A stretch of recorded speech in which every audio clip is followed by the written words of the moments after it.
तो hello everyone, कैसे हैं आप सभी? मस्त होंगे और स्वस्थ होंगे। तो इससे पहले हम लोगों ने गॉस का प्रमेय, इसका फर्स्ट जो एप्लीकेशन है वो पढ़ चुका था, जो एक आवेशित चालक तार के कारण विद्युत क्षेत्र की तीव्रता। आज हम लोगों को पढ़ना है समतल चादर के कारण विद्युत क्षेत्र। ओके, तो ये सेकंड एप्लीकेशन है हमारे गॉस का प्रमेय का। आप जीवन में बिना लक्ष्य के ना रहिए, अपने लक्ष्य के लिए हमेशा प्रयत्न करते रहिए और गतिमान रहिए, क्योंकि अगर आपका लक्ष्य है तो आप प्राप्त जरूर कर सकते हैं। तो अपने लक्ष्य की ओर जो है धीरे धीरे चलिए, लेकिन चलते रहिए, खाली ना बैठे, अपने आप को सक्रिय रखकर जरूर कुछ ना कुछ करें। तो चलिए आज पढ़ते हैं। तो हमारे पास क्या है, अनंत समतल चादर के कारण विद्युत क्षेत्र की तीव्रता की गणना करनी। अनंत समतल चादर, ये समझिए जैसे आपके पास क्या है, एक चादर है। अब वो अनंत है, हमें पता नहीं है कि इस छोर को पकड़ेगी उस छोर को, बहुत दूरी तक। ठीक है, जैसे ये पृथ्वी को एक चादर मान के चलिए, ये जो आकाश है उसको। अब उसमें हमें विद्युत क्षेत्र की तीव्रता ज्ञात करना है। क्या ज्ञात करना है? विद्युत क्षेत्र की तीव्रता। तो ये हमारे पास क्या है, एक अनंत जो है समतल चादर है, इसी पे इसके किसी पॉइंट पे विद्युत क्षेत्र की गणना करते हैं। अब हम क्या करते हैं, ये हम लोगों के पास चौकोन जो है चादर है। अब इसमें है क्या, ऐसे जो है हम लोगों के पास कोई पॉइंट पी डेज और पी है। ओके, इस पॉइंट पी डेज और पी पे क्या करना है, विद्युत क्षेत्र की गणना करना है। अब इसका विद्युत क्षेत्र पी डेज का उस तरफ होगा और जो हमारे पास पी है उसका इस तरफ होगा। क्या आपको इसमें जो है ये आवेशित है, प्लस चार्ज उपस्थित है, तो एक सर्कल बना लो। तो ये सर्कल और ये सर्कल दो मिला। अब बीच में देखिए एक सर्कल एस है, ये डी एस क्षेत्रफल है। ठीक है, इसी के कारण हमें विद्युत क्षेत्र की गणना करना है इसके केंद्र के कारण। तो देखिए बेलन का वृत्तीय सिरों का क्षेत्रफल क्या है, ए है। ओके, ये जो हम लोगों के पास बेलन बना है, डॉटेड लाइन से देख लीजिए, इसका वृत्तीय क्षेत्रफल क्या है, हम लोगों के पास ए है। तब बेलन जो है गाउस पृष्ठ की तरह व्यवहार करेगा, क्योंकि गाउस पृष्ठ होता क्या है, बंद पृष्ठ होता है। ठीक है, तो गॉस पृष्ठ की तरह व्यवहार करेगा। तो गॉसी पृष्ठ के अंदर आवेश घनत्व निकालना है। ठीक है, पृष्ठीय आवेश घनत्व यहाँ आप लिख सकते हैं, पृष्ठीय आवेश घनत्व।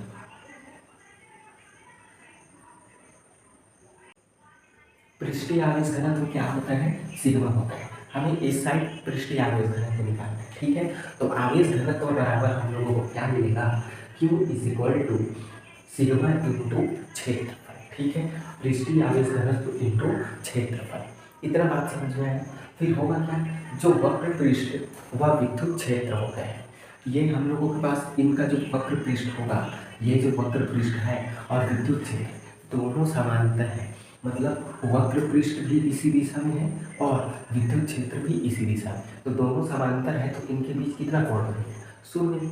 तो वह यहाँ से जो गुजरने वाला विद्युत फ्लक्स होगा वो क्या होगा, शून्य होगा। ये आपको पता होना चाहिए। ठीक है, तो इन पृष्ठ से गुजरने वाला विद्युत फ्लक्स का मान कितना होता है, शून्य होता है।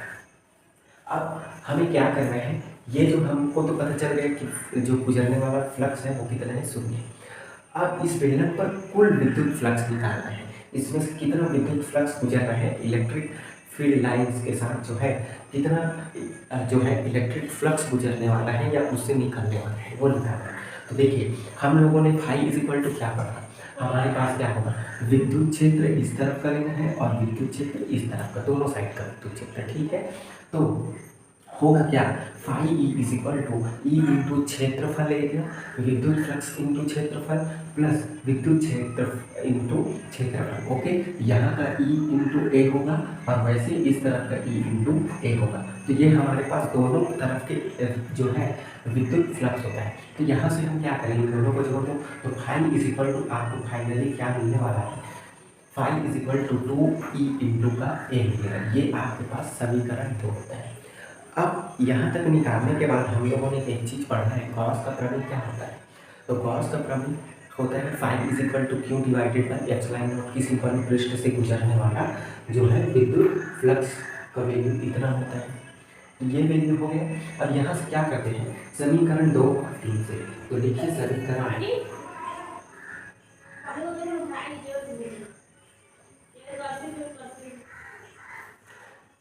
समीकरण 2 व 3 से वैल्यू रखते हैं तो फाई का वैल्यू हम लोगों के पास कितना है, देखिए जरा, 2E बराबर Q डिवाइडेड बाई एप्सिलॉन, इतना है वैल्यू। अब थोड़ा सा ध्यान दीजिए, यहाँ से मैं E का वैल्यू निकालता हूँ 2A को अब ध्यान रखना, तो इधर थोड़ा सा ध्यान दीजिएगा, देखिए तो E इज इक्वल टू मुझे क्या मिलने वाला है, Q divided by 2 epsilon not into का A, इतना मिला,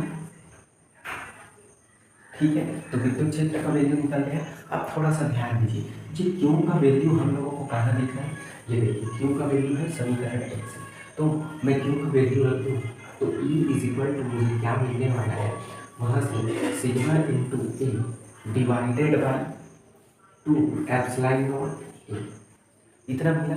देखिए ऐसे कि क्यू का वैल्यू रख दिए सिग्मा इंटू ए समीकरण ऐसे, ठीक है, 1 से, तो यहाँ होगा क्या, आप थोड़ा सा ध्यान दीजिए, ए से ए चला गया, अब हमारे पास बचा क्या, तो हमारे पास बचा E is equal to sigma divided by 2 epsilon not,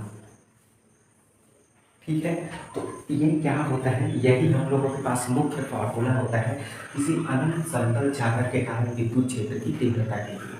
देखिए सेशन में अंत तक बने रहिए और पूरी डिटेल से समझिए, अगर समझ में नहीं आया तो वीडियो को पॉज कीजिए और फिर से रिपीट कीजिए, ओके, और कमेंट करके बताइए ताकि हम आपके लिए और मदद कर सकें, और चैनल को सब्सक्राइब कर दीजिएगा और दोस्तों के साथ शेयर कर दीजिएगा, ठीक है। हम ऐसे ही आपका पूरा टॉपिक कवर करेंगे पूरे चैप्टर तक, आप ईमानदारी से मेहनत करिए, आपका पढ़ाई रुकने वाला नहीं है, ठीक है। तो आप पढ़ते रहिए, 11 का भी स्टार्ट करेंगे और साथ में केमिस्ट्री का भी, और हो सके तो बायो का भी करते हैं, ठीक है। तो आप पढ़ते रहिए, मस्त रहिए, कमेंट करके बताइए समझ में आने के लिए, फिर और मेहनत करेंगे, ओके।